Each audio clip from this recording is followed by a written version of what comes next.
Halo, Assalamualaikum warahmatullahi wabarakatuh. Kembali dengan saya Irma Rahayu, Soul Healer. Kali ini kita di Bakyak Mama, saya akan membawakan tema tentang perceraian.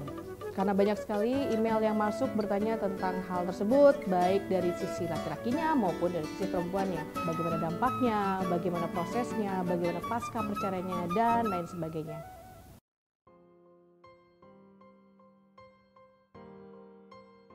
Kenapa ada orang yang akhirnya memutuskan bercerai, dan kemudian kita sebagai orang luar nih biasanya kita menjudge bahwa oh kenapa sih mesti cerai, kenapa nggak dimaafkan, kenapa nggak untuk berusaha misalnya mencari orang ketiga, keempat, kelima, dan seterusnya.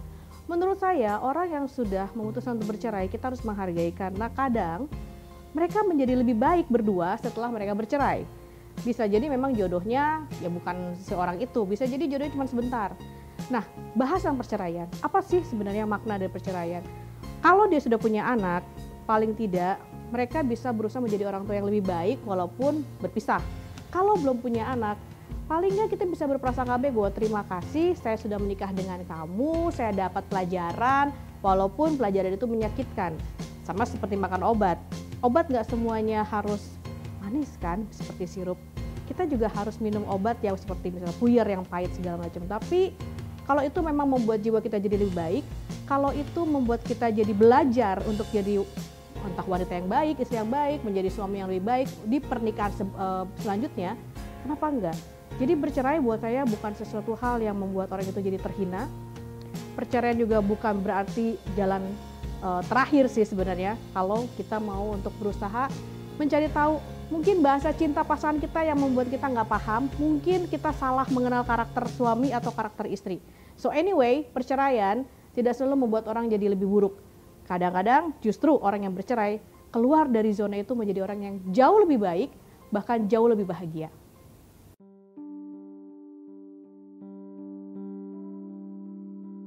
Oke, bagaimana cara kita mempersiapkan mental untuk menghadapi perceraian? Yang pertama yang harus kita sadari bahwa mertua kita itu tetap jadi muhrim kita nih. Jadi kalaupun nanti kita bercerai, maka kita harus tetap berbakti, harus tetap respek sama orang tua dari mantan pasangan. Kalau untuk yang punya anak-anak, nah kita juga harus ingat bahwa mereka, baik si mertua maupun si mantan pasangan kita, itu masih punya hak untuk bertemu dengan anak-anak. Kita juga nggak bisa egois.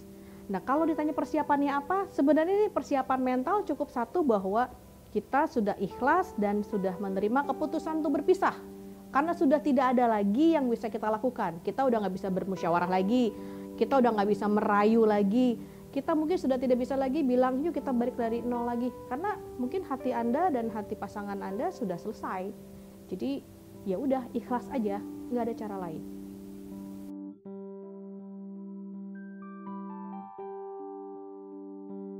Kita juga harus mempersiapkan tentang anak katanya ya. Ya betul sih, cuma kalau menurut saya yang pertama harus dipersiapkan justru mental kita sendiri. Karena kalau kitanya kuat, kitanya tegar, anak-anak akan melihat juga dengan santai. Walaupun pastilah ada banyak pertanyaan. Nah anak-anak ini kan ada fase anak-anak yang memang harus kita kasih tahu secara baik-baik dan halus sekali, karena dia mungkin masih kecil. Ada yang udah remaja dan udah dewasa. Ya kalau kita remaja dan dewasa nggak usah kita bahas ya. Kita bahas anak-anak. Bagaimana caranya untuk membuat mental anak-anak kita pada saat kita lagi mau bercerai itu tetap terjaga? Jawabannya adalah nggak bisa.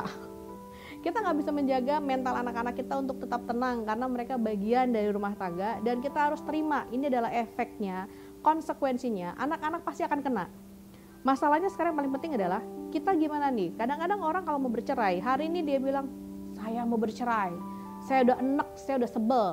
Tahu besok, aduh kangen ya, kayaknya saya mesti pikir-pikir lagi deh, apa saya mesti merayu lagi ya. Besoknya lagi marah, besoknya lagi sedih. Kenapa bisa seperti itu? Ya karena memang kegalauan orang yang mau bercerai itu nggak langsung marah-marah terus sampai misalnya proses persidangan. Nggak, ada fase di mana mereka akan merasa kangen dengan memori yang lama, merasa aduh kayaknya gue salah nggak ya ambil keputusan. Itulah kenapa makanya kalau perceraian itu di pengadilan itu disuruh untuk memikirkan dulu, dikasih waktu mungkin sekitar 2 minggu atau lebih, karena orang yang mau bercerai itu emosinya lagi galau sekali.